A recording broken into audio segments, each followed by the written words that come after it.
Bueno, doy la bienvenida a esta mesa a Pedro Peña, allá a la derecha, viene de San José, Regina Ramos, que también viene de San José, pero de Rafael Peraza, y Horacio Bersi, que habitualmente reside en Maldonado, pero actualmente está o bien en el plano astral o en Italia. No sé si está acá ahora. Horacio es un escritor que, como decía, reside en Maldonado desde hace años, su origen es montevideano, ha residido y trabajado en Maldonado como docente en el Centro Regional de Profesores, donde nos dio clase a unos cuantos. No oigo nada. Básicamente es un narrador que ha escrito varias novelas, entre ellas una que se llama El Infinito, que es solo una forma de hablar. Otra que se llama Bajo la Noche, tiene otra anterior que se llama Toda la Muerte, todas de una escritura muy importante, y actualmente ha salido hace poco este libro que se llama Nubes con Cuervo, que está en el mercado, lo vende Servando, que anda por ahí. De hecho se lo acabo de robar a Servando. Y bueno, lo que es un escritor cuya escritura es muy importante desde el punto de vista lingüístico, desde la profundidad de la literatura, en todos en sus referencias literarias, particularmente esta novela que presentamos hace poco en Maldonado, que es una novela que además de tener una narrativa muy poderosa está muy asentada en los territorios de la poesía. O sea, de alguna manera Horacio está juntando los géneros. La novela se caracteriza en general por ser el género de géneros, donde puede entrar todo. Recordamos a Cervantes, que era novela de novelas, donde la literatura hablaba de la literatura y todo esto. Y en el caso de Horacio lo que hay es una novela llena de poesía, donde hay unos personajes que transitan entre la cordura y la locura, entre la poesía y la vida, la poesía y la narrativa, etc. Que será insuficiente todo lo que podamos decir, porque siempre la literatura hay que leerla y hay que vivirla.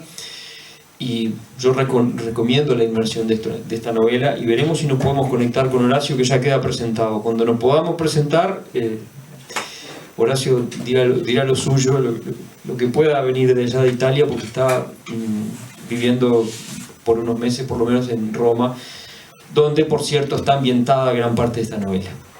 Así que voy a presentar a los otros integrantes de la mesa. Bueno, Regina Ramos llegó hoy de San José, de Rafael Peraza, esto hay que decirlo, Pereira, que no es Maragall. Claro, ella es una militante, ¿cómo sería? Peracense. No existe, pero me gusta decirle peracino. Peracino. Hay que implantar un gentilicio, así como nosotros inventamos acá el Maldonauta, podrías desde tu... Peracino. El poeta se caracteriza por inventar palabras, ¿no? Porque la poesía de alguna manera registra el sentimiento. En el caso de Di Leone veíamos que hay como una evocación, una memoria, pero también el poeta puede crear mundos, ¿no? Y sacar la foto que quiere. Bueno, en el caso de Regina es una poeta que es muy joven, para nosotros, estándares nuestros de nuestro Uruguay, está recién aprendiendo, está gateando, porque acá en Uruguay uno empieza a ser adulto a los 40, yo estoy empezando, y bueno, y apareció Horacio. ¿Qué puedo decir? La novela, bueno, ya la habrás mostrado vos allí, son como 700 y pico de páginas.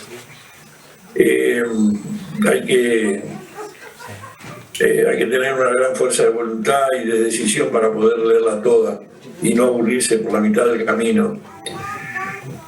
Lo que pensaba, si me ocurría, hacer una lectura de un fragmento del principio, como comienza la novela, en la que, para no adelantarles a aquellos a quienes van a leerla, no se dice mucho de los dos personajes que aparecen en ese primer capítulo, que son Violeta y Alfio, y que el lector está hecho ya deliberadamente así. El lector va descubriendo gradualmente, a medida que pasan las páginas, de qué se trata, quiénes son esas dos personas.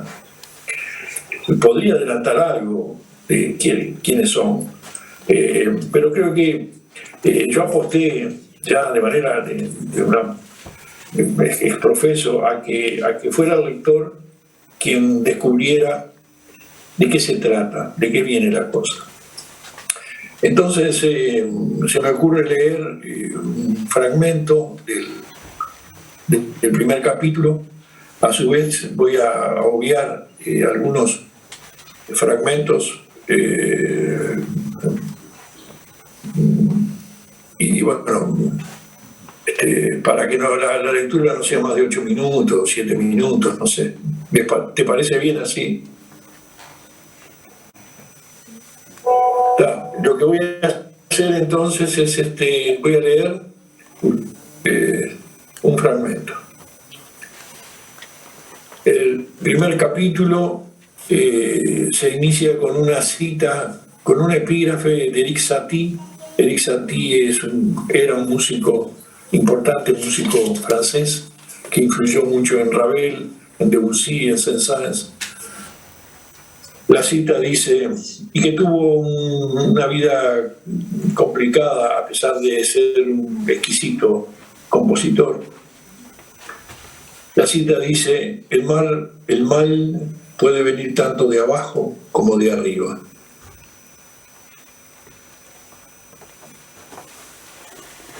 Lo que vemos no es lo que vemos, sino lo que somos, dijo una persona que creyó ser 72 personas, un poeta que fue 72 poetas.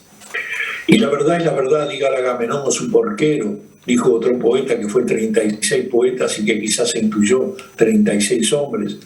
Y por ello no puede extrañar que se haya dicho y se siga diciendo, ya a favor, ya en contra, pero siempre en misteriosas y caprichosas confluencias de imitaciones y glosas, al estilo de las más descarnadas, ilusorias y escandalosas practicadas en todos los tiempos por impúdicos historiadores y astrónomos, rapsodas y teólogos, alquimistas y filólogos, pero sobre todo por psiquiatras, enfermeros y locos, que Violeta a veces es niña, a veces mujer, a veces una zarza, los ojos de un cuervo o un grano de trigo, un pez mudo que sale del mar y se ahoga, a veces un de polvo, de humo, de sal o un zumbido, una página suelta, un latido o apenas una letra, una gota de vino, un acorde en si bemol, una viruta, una piedrecita de pedernal errante o una calandria que engaña con el canto, a veces una pálida ala azul de mariposa que un rayo de sol quemó. Pero nadie... Una viruta, una piedrecita de pedernal errante, o una calandria que engaña con el canto, a veces una pálida ala azul de mariposa que un rayo de sol quemó. Pero nadie supo, nadie sabe, que dos cuervos piadosos la sobrevuelan, la reconocen y la llaman. Desde la vez que descubrió que los cuervos vienen siempre al rayar el día, lo primero a levantarse es ir al ventanal y esperar. A veces no llegan en hora, a veces lee de pie, lee poesía.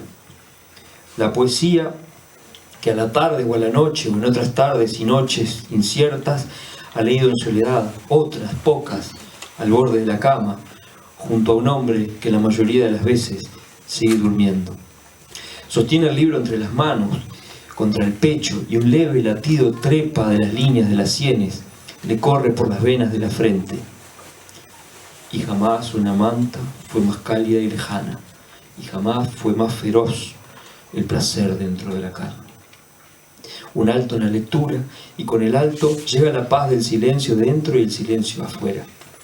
Las palabras se despegan del libro y alza la vista para ver a los cuervos, más oscuros que la oscuridad sobre la cual se perfilan, que descienden por el tejado de la iglesia. Reflejados en el vidrio del ventanal, ve difuso su propio rostro, el delta hundido del cuello, el arco de hombros y brazos que se desvanecen tras el libro que sostiene contra el pecho. Los cuervos salen de entre sus manos como de las de un ilusionista, revolotean sobre la cabeza espectral, parecen hurgar en la boca, cruzan los ojos que relucen como gotas de óleo húmedo. En sus movimientos devoran reflejos y sombras y se posan en el tejado de la iglesia. La cabeza agacha como si estuvieran concentrados en profundos pensamientos. Dan breves pasos y mueven el cuerpo con aire de preocupación, movimientos de una solemnidad que le parece ridícula. Y ensoñada con ese puñado de noche sobre los párpados, con lo que le quitó a la noche o lo que ésta pudo regalarle. Demorada en la contemplación, siempre aguarda, no sabe qué, posiblemente nunca se sabrá. En el silencio deslumbrante, deslumbrada por las palabras. Aguarda, condenada y quieta como las estatuas que ha visto al andar sin rumbo por las calles.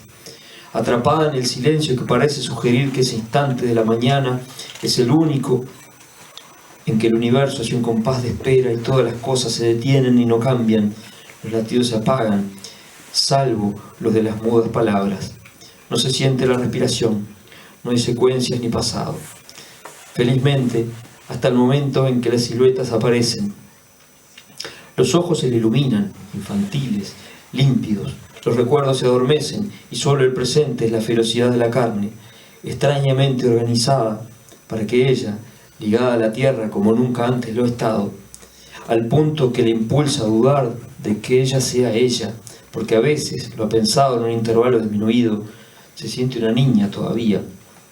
Una palabra de un libro que llega tropezando y borrosa se hunde en un eslabón de luz suelto y perdido, el trazo de una mancha que gotea, y se pasa la mano por la frente y no entiende por qué musita en la soledad de cuatro paredes lo que siente de sí misma, lo que siente que es, pero no sabría repetir, aunque se lo propusiera. Una gota de vino que estuvo 1000 días encantada en la espuma de una nube. Podría seguir leyendo toda la novela, pero voy a hacer algo. Si tiene algo que decirle Horacio, prende el WhatsApp. Y yo creo que va a ser el primer aplauso por WhatsApp que sale desde la casa de Manolo en Lima. Así que un aplauso para Horacio. Así se entera.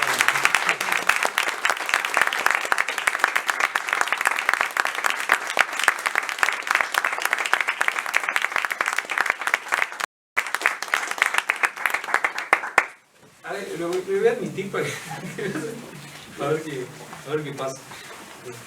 A ver si entra y lo saludamos. La novela, o sea, tiende a ser así. Si se fijaron, o sea, a mí me pasaba algo cuando la leía, era que se me movía el pie. Y esto es porque hay ritmo, hay poesía. En toda la novela. Todo el tiempo. Y bueno, si entra Horacio, lo saludamos. Y si no, seguimos, porque... Bueno, te estaba presentando y quedó cortadísimo. Esto ha sido el día accidentado. Creo que tenemos luna llena, Mercurio retrógrado, alguna cosa de esa. Y bueno, sí. Hoy está Mercurio retrógrado. A ver, me avisado antes. Bueno, decía que ella está por crear el gentilicio para Rafael Peraza, un pueblo que de alguna manera creo que ingresa en tu poesía, tu pueblo, tu zona, tu geografía. Yo había leído poemas sueltos de Regina, tengo que confesarlo, y leí los 3 libros ahora en un escaso tiempo, lo cual... Pobre hombre, lo que tuvo que pasar. No, fue una linda experiencia, porque justamente iba a decir eso, que en realidad leyendo rápido y bueno, preparando montones de cosas para el festival y todo, e incluso cumpliendo con los talleres de siesta obligatorios que hago, es una poesía que se deja leer con la claridad de los cielos de esa zona, seguramente, ¿no? Una poesía que no está exenta de profundidad, no está exenta de reflexión, de trabajo con la palabra, pero que se lee con facilidad. O sea, que para mí, en mi caso, es una virtud, ¿no? Es una poesía donde yo vi algunos ejes que se repiten, sobre los que si querés puedes hablar vos, cuáles son tus obsesiones poéticas, porque generalmente los creadores tienen algunos caminos por los que suelen transitar, y lugares a los que vuelven al lugar del crimen, como Pedro que vuelve siempre al lugar del crimen, ¿no? Pero por ejemplo los poemas son bastante telúricos en algunos casos, eróticos en otros casos, reflexivos. Hay una mezcla interesante, ¿no? Es una poesía que es del interior, de alguien que vive en el interior, que nos parece interesante, que el Festival Maldonado ha recogido esto, gente que escribe desde el interior. En el caso de la poesía, doblemente del interior, porque del interior del poeta o la poeta y del interior de la República, en cuyo caso es mucho más interior todavía. Dirás lo que tengas ganas de decir. corregime lo que esté mal, contame lo que quieras de tu poesía y lee lo que quieras. Faltó decir que bueno, son 3 libros editados que van. Sí. Que uno que se llama 23 veces Out. El primer libro, 23 veces Out, que bueno, se editó en 2017, obtuvo el premio Ópera Prima, un poco con esa cuestión que demoraba a 2 años. Lo recibió en 2019, que ahora eso se estabilizó. Luego está Señuelo por Editorial La Coqueta, bueno, 23 por Yaburú, que veo que la edición de la novela también es por Yaburú. Señuelo por Editorial La Coqueta, que tuve también la alegría de que el año pasado obtuvo una primera mención en los premios nacionales. Y recién sacadito del horno, que tiene que ver con el horno, Gastronomía de Olvido, por Pez en el Hielo. También viene con un empujoncito del estímulo editorial de ese fondo Amanda, que impulsó a 10 obras de poesía. Y bueno, y un poco tomando, bueno, muchas gracias por la lectura atenta. Un poco lo decía en broma, pero también sé de esos trabajos de sacar rápido una lectura y una conclusión, y a veces es también como querer trazar o esquematizar un universo interior, poético, o eso, de obsesiones, de lugares a los cuales vuelve una sensibilidad. También quiero agradecer a la invitación, a la organización, un cálido recibimiento y todo el trabajo que es valioso, y me encanta esto de compartir con Pedro la mesa, capaz que es por eso que las cosas no están saliendo, 2 Josefinos juntos, la energía Maragata y Josefina, y hace como cosas, pero bueno, sí, es como una mezcla de algo obvio y algo que también uno, no sé si lo puede asegurar que todo surge. Sí, sin duda el territorio ejerce algo, ¿no? Hay una sensibilidad que emerge ahí, una posición sujeto que enuncia desde un lugar, que siente que tuvo una historia, que le va poniendo palabras, la va narrando esa historia, o a veces es una buscadora de la belleza de ese lugar, o del sentido de ese lugar, que no siempre es evidente.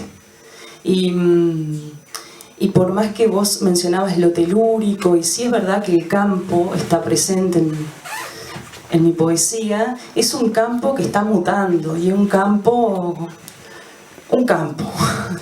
de batalla, un campo de acción, un campo desolado, un campo fantástico, y bueno, tal vez eso, la escritura como campo para pensarse, para liberarse, para buscar, como un campo abierto. Si tomamos la etimología de Pampa, espacio abierto, y en ese espacio abierto es donde me voy construyendo también, y me voy pensando y voy ordenando esa identidad, o la voy haciendo visible. Con 23 creo que fue un empuje a una voz que necesitaba decir muchas cosas. Sobre todo acá, en este tambo, también se escucha David Bowie, o algo por el estilo. Telúrico Out. Sí, Out. Claro, porque el título está en inglés, uno podría 23 imaginarse. veces Out. Out de quedar out, quedar afuera, y Out también jugando con esa idea del afuera. Y bueno, ya Señuelo es tal vez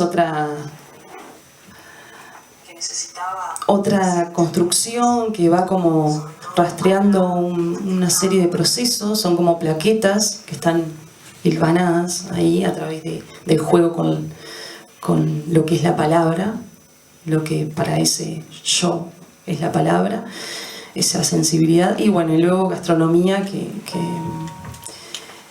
que va ya se desliga un poco, aunque siempre aparece esa sensibilidad un poco ligada hacia un territorio del afuera. Vos decías de una poesía que te resultó como accesible o cercana, y eso me parece muy, muy interesante porque todavía a veces creo que se malentiende la profundidad poética con léxico y con, que me parece, inclusive hay corrientes que han explorado esa riqueza de no solo de lo polisémico, sino también de la construcción a través del lenguaje, como pienso ahora en el neobarroso, entre otras cosas, pero también hay una poética, una poesía que tiene capas a través de un lenguaje tal vez que parece más accesible, no sé. Pienso... Igual a veces es más difícil escribir para que se entienda que escribir para que no se entienda, ¿no? Porque lo digo yo pensándolo como en general a mí me resulta más linda la poesía que entiendo, ¿no? Digo, que creo que hay gente que le gusta más el juego con la palabra y ese centrarse en un lenguaje por el lenguaje mismo, y hay otro polo en el cual la poesía quiere decir cosas. Y para eso se vale, por supuesto, el trabajo de la palabra que estás mencionando. Sí, ahí hay poéticas, hay poetas y hay visiones del mundo y decanta la palabra. Pero bueno, no sé si respondí. Hay más obsesiones también, además del campo, pero me gustaría que surjan cuando leas y cuando lean, lo sabrán. Así que, si te parece, conversamos un poquito con Pedro y volvemos, así lo hacemos más movidito. Pedro Peña, San José. O sea, cuando uno piensa en San José, piensa en Paco Espínola. No, bueno, está. Omar Gutiérrez, ¿no? Jaime Clara. Está Pedro Peña. Wenceslao Varela. Que es cierto, Wenceslao aparece mencionado en algún poema, en un epígrafe tuyo, ahí aparece Wenceslao, dije, uy, Wenceslao. Dije, aparte, la poesía también como que nos transmite cosas, nos junta entre las personas, ¿no? Porque, por ejemplo, yo cada vez que veo el nombre de Wenceslao me acuerdo de mi padre, por ejemplo, a mi padre le encanta Wenceslao Varela. En tu caso, lo tuyo no es la poesía, Pedro, ¿no? No ha sido el ramo dentro del que te has movido. Pedro es narrador, además de ser docente de literatura y maestrando en gramática. Podríamos llamarle, si le pusiéramos esos motes medievales, sería Pedro el Gramático, ¿no? Un gramaticando. Claro, un gramaticando que ha unido el sentimiento a la construcción de la palabra y anda por ahí analizando infinitivo, no sé qué, ahora en este momento. Pero bueno, en realidad esto es un dato totalmente accesorio porque es amigo, lo conozco y fuimos compañeros de clase, compañeritos, y éramos los del fondo sentados molestando. Y hacíamos los ejercicios. Pero bueno, Pedro es narrador y se ha destacado mucho dentro de la escena de la narrativa policial, del género negro. Integra varios de sus libros, que yo ya perdí la cuenta, no sé, como 5 o 6, ya dirás cuántos son, todos con títulos largos y con alguna palabra negativa, muchos de ellos con la figura del detective desastrado Agustín Flores, alguno no, y también en realidad saltó Pedro a la palestra literaria con el premio Narradores de la Banda Oriental hace ya unos cuantos años, 2000, ¿cuánto fue? 2006, con un libro de literatura fantástica, ¿no? El Dor, ciencia ficción, se llamaba El Dor, un libro de cuentos ubicado en un planeta ahí, o sea, que seguramente remitía a Bradbury y esa gente. Y después se pasó al género negro y también ha transitado el género de la literatura infantil y juvenil, y por ahí anda, ¿no? Con unos cuentos de estos. Así que te damos la bienvenida, Pedro, una gran alegría que estés acá con nosotros, una vez más en Maldonado, porque ya habías venido. La gente que toma agua en la cachimba vuelve. Así que bueno, que nos cuentes un poco de dónde viene tu literatura, en qué estás. Me faltó mencionar una cosa, es el autor en cuyo libro se basa una película que se llama La noche que no se repite. Los títulos de Pedro tienen eso de que le obligan a memorizar y uno que es muy débil en ese sentido. Así que Bueno, Adelante. muchísimas gracias por sus presencias, gracias al grupo de organización, a Luis, a Nacho, a Johanna y a Servando por esta invitación tan bonita. Gracias a Ariel por la hospitalidad y a todos los que están aquí presentes, a Regina, al querido Horacio, que por suerte pudimos verlo al menos, un escritor que admiro. Y bueno, y la oportunidad de tener tantos amigos aquí cerca, de conocer, aunque no nos hemos saludado todavía, pero a Gonzalo, bueno, a Elvio, Sebastián, Leonardo, que anda por ahí, Andrea, con quien ya nos encontramos, y capaz que me olvido de alguien, pero en mi voluntad estaría nombrarlos a todos. En realidad, en el año 2006, cuando salió Eldor, en realidad el texto que iba a ganar ese concurso era otro, ¿sí? Y se pasó de páginas. Por lo tanto, en el acta del jurado dice que no pudieron premiar tal, les convido a que lo vayan a leer si quieren, tal y tal cosa, porque se excedía. Y después, hablando con una de las jurados, con la querida Rosario Peiró, me decía, sí, tuviste suerte porque ocurrieron dos cosas. Esa novela, que era buenísima, de un escritor que todos ustedes tal vez conozcan, que es René Fuentes Gómez, se había pasado de páginas, y luego fue el año en el que se presentaron menos trabajos. Así que tuve una suerte notable. Bueno, yo después empecé a publicar otras cosas y... La suerte campeón, perdón. Bueno, está, ligué, ahí está. Después empecé a trabajar distinto, esos cuentos eran de ciencia ficción, o eran como muy epigonales, digamos, o yo tomé ciertas cosas de otros autores que me gustaban, y bueno. Después empecé una saga de novelas policiales en la colección Cosecha Roja, que ha coincidido en que se han podido, o sea, Rodolfo Santulo, que fue quien leyó el primero, lo mandó sin mi permiso a Marcela Saborido, y ya Marcela me contactó, y yo me acuerdo que en aquella época estaba justo en Perú cuando me llamó Marcela, y bueno, vamos arriba, yo no tengo aspiraciones de ningún tipo, que se publique, y cuando vine ya estaba el libro pronto para publicar, y esa corriente de novela policial me ha llevado ya... En realidad son 11 libros en total, pero muy variados, ¿no? En esas novelas policiales, sería el quinto de esa saga, que todos tienen un título de 6 palabras, con una palabra negativa. Esta se llama Nada es una verdad tan grande, y es sobre... La última, ¿no? Sí, la última, entre otras cosas, cuenta sobre las logias de camioneros de Río Grande del Sur, que son agrupaciones de camioneros que tienen ciertos códigos y dan un poco de miedito para que se interiorizan el tema, y yo no quisiera dejarlo por acá por las dudas, porque Tengo estamos que cerca tener miedo. Tengo que tener miedo. ¿Existe de verdad eso? Por supuesto, Porque y yo se va cuando- acercando. Yo cuando leí el libro dije, está bravo. No, hay colectivos de camioneros que tienen un sistema que nosotros podríamos parangonar al de las ciertas logias ritualísticas que son agrupaciones de personas, por supuesto, que tienen un código común y un procedimiento a seguir, y ellos se reconocen con ciertas cosas que hacen en la ruta, con ciertos cambios de señas, y si se encuentran en un parador son capaces de reconocerse. Yo imagino que todas esas cosas también han llegado al Uruguay. Esa es la parte en la que interviene la imaginación, pero todo esto es algo que puede perfectamente rastrearse. Esa es una, y por otro lado, la otra saga, digamos, es esta que se llama El Libro de los Mitos. En el año 98 me tocó, yo fui líder de campamento de la Asociación Cristiana de Jóvenes de San José, en el campamento Artigas, que es un lugar que está en Colonia durante muchos años, 20 años, haciendo actividades de campamento, y en el 98 fui a trabajar a un campamento canadiense, y esta saga de novelas que edita Random, el sello Montena de Random, tiene que ver con ese lugar, y tiene que ver con historias que me contaron.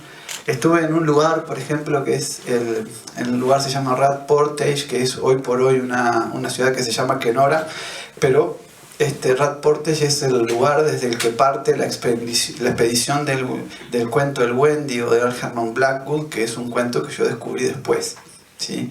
Es un cuento de terror, es uno de los cuentos de terror más interesantes que yo haya leído, y después, de hecho, profundicé en la obra de Blackwood, que es tremendo escritor, pero además ese cuento estaba en el lugar en el que yo había visitado y por lo tanto esta saga, esta serie de libros es un homenaje a mi experiencia en ese lugar, pero además al encuentro literario con alguien que había estado allí, que había hablado de ese lugar. A mí me gusta escribir de los lugares a los que voy, en los lugares es muy importante para mí el anclaje a un lugar. Yo no soy un escritor refinado, más bien soy un escritor...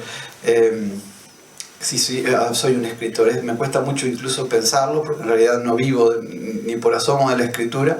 Vos hablabas de la película y hoy le contaba a Sebastián, esa película la hicimos con $60.000 y filmamos 30 días con un equipo de 30 técnicos, con actores, y terminamos de pagar el último peso en el 2021. Habíamos filmado en 2015. Entonces, todas las cosas que rodean el métier del escritor, a mí me resbalan un poco desde la perspectiva de considerarme escritor. Pero en el caso de ser un escritor, no soy de los escritores que tienen facilidad para el trabajo de la palabra, como por ejemplo Horacio, que tiene un ritmo, una fluidez y una cosa que puede distinguirse perfectamente, o los poetas como Regina. A mí me cuesta mucho el laburo, digamos. De todos modos, hacer una cosa que puede resultarle muy difícil a los que trabajan con la palabra, que es contar una historia. Bueno, sí. A veces es más difícil el estilo que simplemente narra, que simplemente cuenta y que va más atado a los personajes que el regodeo de la palabra. O sea, digamos que lo que es fácil para uno es difícil para otro. Sí, puede ser. A mí me interesa mucho esa literatura, es decir, la literatura de quien puede trabajar la palabra y por ahí no tener una trama, no tener una historia, pero sí mover el mecanismo del lenguaje hacia su interés, ¿no? Me conmueve mucho cuando lo logran hacer y no cuentan nada, pero en realidad obviamente porque los temas y las tramas de última en ese tipo de trabajos logran ser secundarios. Pero también yo no reconozco mis carencias, digamos, y he trabajado sobre ellas, pero también creo que si hay un punto fuerte es que no le pongo límites a lo que imagino, y a mí me gusta imaginar desde que era muy pequeño, y yo creo que ahí está la conexión que dicen algunas personas que se generan cuando leen lo que yo escribo, que es una conexión. Escribo novelas cortitas también, que se suelen leerse rápidamente y suelen generar como imágenes fuertes, ¿no? En esta novela, por ejemplo, hay escenas muy explícitas, tanto de violencia como de expresiones de la sexualidad también. Y bueno, lo aclaro esto porque tal vez no todo el mundo quiera encontrarse con eso en una novela. En esta novela, que es para otro tipo de público, si es que hay un público para la novela infantil y juvenil, más bien juvenil, bueno, ahí no van a encontrarse con eso. En La noche que no se repite, por ejemplo, cuando me entregaron la película terminada y se la hice ver a mis padres, me querían matar porque mi madre todo su grupo de cocina estaba invitado al estreno en el Teatro Pachón, y aquello empezaba con una puteada y terminaba, era todo una escena de una masturbación bastante explícita en el medio. Y para los que les interese esto, está en YouTube hoy por hoy, después de haber pasado, es cortita.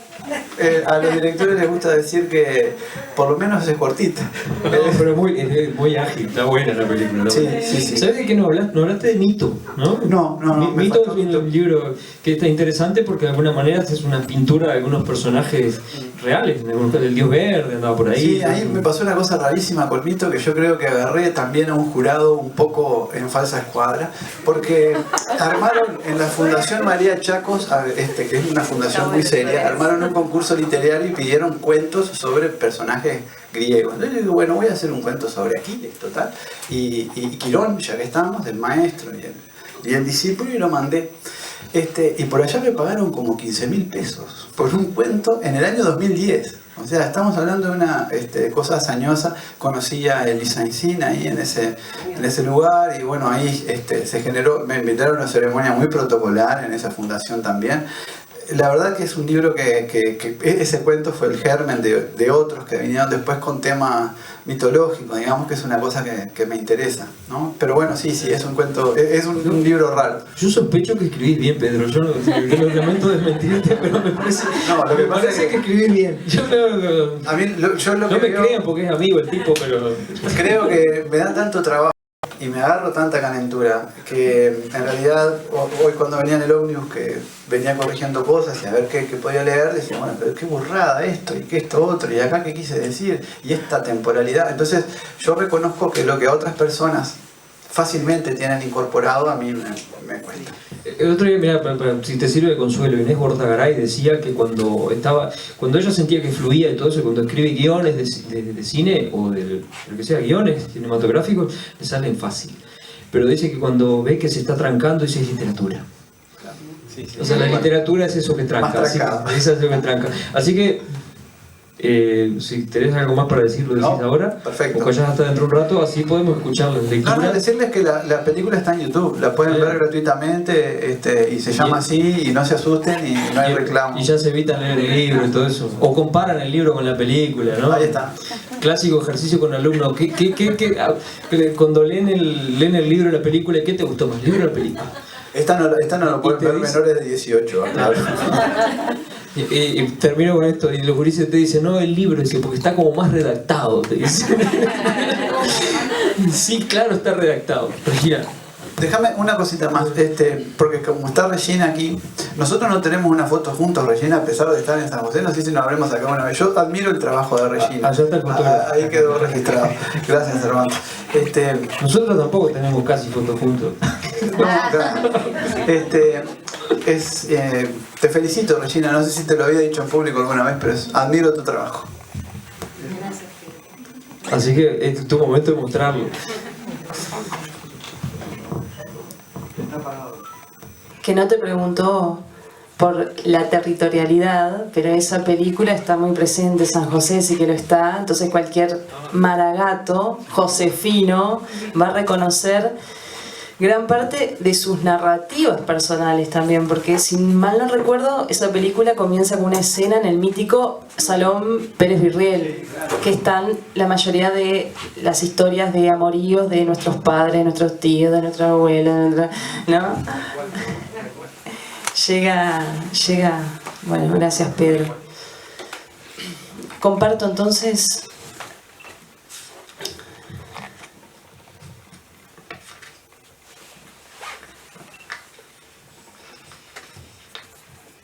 de gastronomía de olvido. Hambre.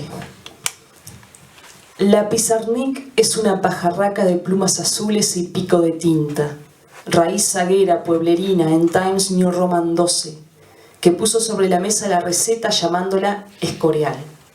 Hubiera querido ser Rimbobo de leer, pero sin sus sufrimientos. ¿Qué vivo? ¿Puedo escribir del hambre? No. Entonces escribo. Antojo de olvido.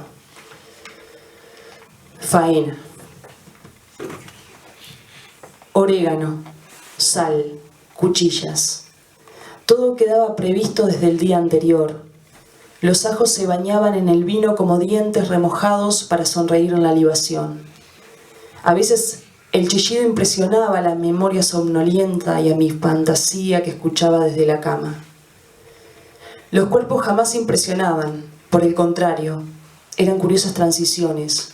Los cuerpos caídos y mastodónticos, ella pintada, él porcino y velludo, como un adulto de camisa cuadrillé desprendida. De ella me llamaron la atención sus extremas pestañas, sus ojos de boba linda, de vaca, tonta, solemne, bonachona y majestuosa. Él, grasosamente sabroso y tradicional. Un grupo le trozaba, otro grupo lo depilaba. Es risible, pero preciso. Las cuchillas groseras, de mangos coloridos en plástico, fueron raspando en idas y venidas olas de sonido seco en el torso animal, mientras la conversación distraía a un presente, mientras operaban con el vello al borde del filo. Diferentes espacios de acciones y descubrir lo fascinante de mi corto pantalón Adidas, de ropa de casa, gastado, sin rastro posible, con el de él, viejo borracho carneador. Mismas rayas, semejante desgaste del color, semejante pobreza. Por medio de ella rendida y abierta, robada de sus alhajas que cuelgan en perchas de eucaliptus, todo rubíes y alguna obsidiana intestinal o pancreática. Vio que la penaba con euforia, que buscaba un refugio en la tensión descarnada, y eso estorbaba o inquietaba. De todo ella lo que me mantuvo atenta fue su redondo y acuoso ojo verdoso fijado en la verdad, apuntando al tajo horizontal de la muerte, original rigidez con la que miran los moribundos, los muertos y los excitados, que tocan la verdad, la que espera. Y la toqué. Toqué ese ojo como se toca la panza del muñeco que ya no es interesante y lo es el misterio de su relleno. Lo esperable se agota y el deseo siembra un punto ciego, una pupila blanca. Verdoso bochón de posibilidades. Para mis 8 o 9 años manejaba apresurada la sugerencia. No lo pedí, pero él lo supo hundiendo un finito cuchillo algo cóncavo en la cavidad y sacó el ojo dándomelo en la mano. Lo tuve un rato, un ojo turco abultado en mi palma.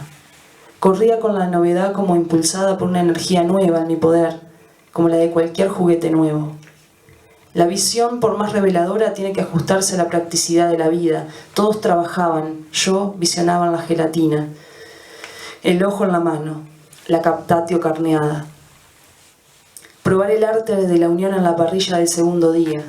La virilidad de él estaba en la cantidad de grasa. Ella tenía riquezas, pero él, dinero. Un inmenso tarro lechero ha sido el botijo más grande que vi en mi vida. Emergió una arpillera que por los extremos tornearon 2 hombres, generando un torniquete con forma de caramelo, que abierto mostraba un enjambre de trocitos calientes. Los tomábamos con la mano y comíamos repugnados por el placer. Al tercer día solo era lavar, guardar y ocultar. Se daba el pago y rendidamente a descansar. Toda la faena. El discurso elaborado encerrando el perdón. Por la carne buscamos el cultivo. Sabemos del dolor hundiendo los dientes y no cosechando. Simplemente un ojo de vaca en la mano. El surrealismo es un lugar criollo o bucólico más. No hay mascotas, no se nombran animales. El nombre de las cosas no cambia su destino. El nombre de las cosas hace una lectura.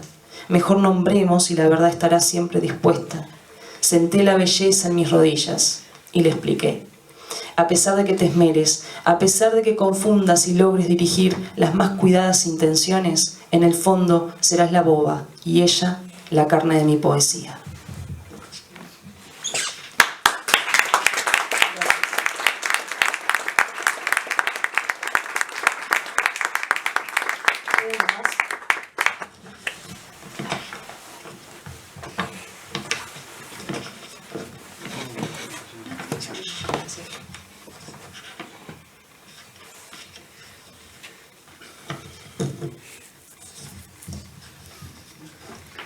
Barriga de Buda. Cocino para el futuro. Ser deseada, ser leída, ser comida. Tengo la vanidad robusta, remendada por una mujer, alimentada en la falta, una en cada nudillo.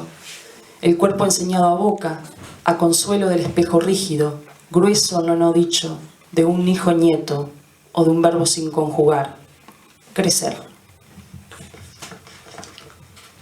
Luz cálida. El tránsito es salir a buscar un pan, asiento tras asiento todos los días, refinado en palabras que no ocupen ni pesen demasiado. Volver con el surtido, ahogada, sucia, toda amarilla. Contar en la ducha, 7 días fuera de casa. En ese leteo tengo la R en el pecho y pienso dejar los poemas liberados en internet dedicándome a traficar canónicos programas. La gota amplificada, la lágrima del pez que también es amarilla, parece que soles llevan el entendimiento como la sabiduría hecha grasa, choclos, zapallos, dientes, girasoles, miel, cerveza, aceite, polenta, queso, calostro, fardos. O la poesía del día, del color sin carne. Oro niño a las 11 de la mañana juntando monedas, o niña indómita queriendo un libro en el espejo.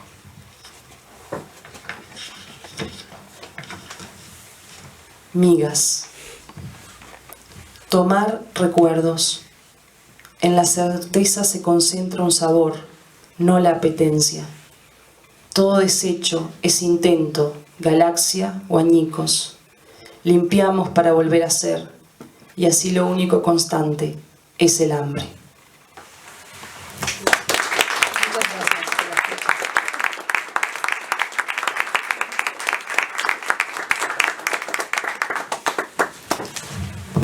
Lo cual nos deja con hambre de más poesía y de los otros libros también. Bueno, es difícil después de esto porque aparte los poetas tienen, con los recitales, tienen la voz entrenada. Yo creo que voy a leer un texto de algo que estoy escribiendo ahora y que llevo escribiendo hace un tiempo y que estoy, como verán, corrigiendo porque tiene apuntes por todos lados, pero es un texto que significa mucho para mí porque habla de alguien que quise mucho. Entonces, a ver si lo puedo agarrar. Se llama Emilio. Cuando Emilio murió, tuve mi primera crisis de fe importante. Yo tenía 23 años, era el año 98. Bichitos y me encantaba. De manera que la culpa me estremecía. Ahora que lo pienso, tal vez tener en las entrañas una culpa capaz de estremecer no alcance para ser un buen cristiano. Pero al inicio de mi adolescencia, en casi todos los domingos de mi primer año liceal, yo había ido a la misa de las 10 ante el terror de mis padres y de mis abuelos. Ignoro por qué un gurí como yo, a medio camino entre el campo y la ciudad, al que le gustaba leer, pero también salir a cazar pájaros con la onda, podía llegar a sentir aquel interés por un rito tan repetitivo. Me había aprendido los pasos, los tiempos, las oraciones, los ademanes, la forma de estar parado, sentado o hincado. Comulgaba siempre con tranquilidad en el corazón. El único momento incómodo de toda la ceremonia era cuando le dábamos a quienes teníamos a nuestro lado el saludo de paz, ya que no me gustaba andar besando viejas y me ponían nerviosos las personas más jóvenes que iban a misa. No podían estar allí por algo bueno, pensaba. Yo iba a las misas en ayunas, puesto que en aquella época nos habían hecho creer que no se podía comer nada, al menos una hora antes de la hostia. Pero aquella predisposición mía a lidiar con las cosas eternas en un templo solo duró un año. La adolescencia me fue desviando de lo que podría haber sido una vocación sacerdotal, que por otro lado era muy lógica, ya que no tenía mucha suerte con las chicas y siempre he abrigado la idea de que mucho sacerdote que anda por el mundo, antes que vocacional del sacerdocio, es un fracasado en el amor y sus adyacencias. Aquella tarde de otoño del año 98, en la que Emilio murió, a pesar de que había corrido una eternidad entre mis 12 y mis 23 años, los rescoldos de lo que había sido, en algún momento, una fe sincera, casi se apagaron del todo. Por aquellos años yo me desempeñaba como líder de la Asociación Cristiana de Jóvenes e iba de campamento todos los años, varias veces al año. Emilio había sido uno de mis acampantes predilectos, uno de esos gurises que uno quiere tener en su grupo, por la energía que son capaces de transmitirles a los demás. Siempre estaba buscando cosas para hacer, tenía un físico envidiable y a pleno, todo fibra muscular, energía, potencia. En cierta ocasión, estando en el campamento Artigas, quedé de encontrarme con alguien que venía de San José con un encargue para mí. Para ello debía trasladarme hasta un balneario cercano, cuyo nombre siempre me pareció hermoso, Brisas del Plata. Emilio se ofreció a acompañarme, así que salimos, no habían entrado el sol y caminamos juntos 2 kilómetros por la playa. Íbamos con cuidado de no encontrarnos ningún animal extraño, ya que alguien había contado algunas historias con víboras que por la noche bajaban del monte a beber el agua dulce del río. Después de recogido el encargue, lo que no fue del todo sencillo, volvimos por el mismo camino, un poco más aterrorizados, ya que la luna, en su esplendor, esparcía su luz sobre infinidad de árboles en movimiento que proyectaban sombras macabras. Cuando llegamos de nuevo al campamento, nos reímos mucho de nuestro apurado regreso, casi sin hablar por las oscuras playas de Brisas del Plata, habitadas de espectros con brazos de ramas. Emilio iba a ser un gran deportista, solo debía dominar un poco ese carácter impulsivo que generalmente tienen las personas demasiado energéticas. Aquella tardecita de marzo del 98, en una práctica de fútbol en el gimnasio de un cuadro importante, mientras desplegaba toda su potencia física, a Emilio le estalló un aneurisma y murió. Así, sin más, sin aviso previo, sin nada que objetar, sin reproches, sin miedo, sin angustia. Y yo, que era cristiano, incluso podría decir que hasta católico, comencé a mirar a Dios con desconfianza. Gracias.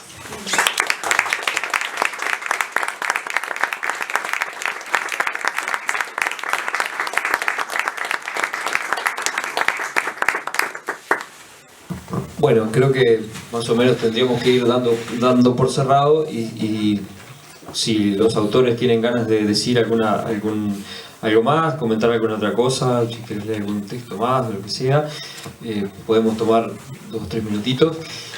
Y voy antes de olvidarme, a leer el mensaje que manda Horacio desde Roma, desde las profundidades de internet. Dice: agradezco profundamente el esfuerzo hecho por ustedes, la pasión y la alegría que le ponen a la literatura. Un fuerte abrazo a los organizadores y lectores y al público asistente, también el agradecimiento. O sea que hay maneras de estar, hay maneras de estar y bueno. Así que no sé si tienen ganas de decir algunas palabras finales o decir versos finales. Agradecer de nuevo, en mi caso, la paciencia y la oportunidad de estar acá dirigiéndome a ustedes y a tantos amigos, incluso gente de las letras con las que tal vez no nos conozcamos tanto, pero que sabemos de sus trabajos. Y bueno, ojalá podamos intercambiar, seguir haciendo estas cosas y felicitarlos por el lugar y por la maravilla que han creado. Nada más, la verdad, Nacho, ha sido bellísimo compartir este rato con ustedes. Bueno, adhiero a las palabras de Pedro, nuevamente agradecerles a todos también la escucha, la presencia, a toda la organización y la alegría que es volver a compartir, ni que hablar y encontrarse y también en este comienzo ya algo avanzado de año, que sea también uno de los tantos eventos de este año que convoque a las letras y a otras artes. Gracias.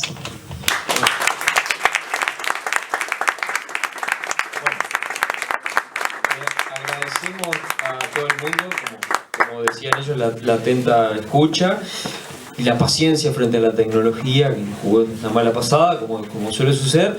Y bueno, entonces haremos una breve pausita y después viene una pausa café que hay por ahí, y después viene la siguiente mesa y el cierre musical, la siguiente mesa presentada por Johanna y el cierre musical a cargo de Música para Desarmadero, que ya está armado acá.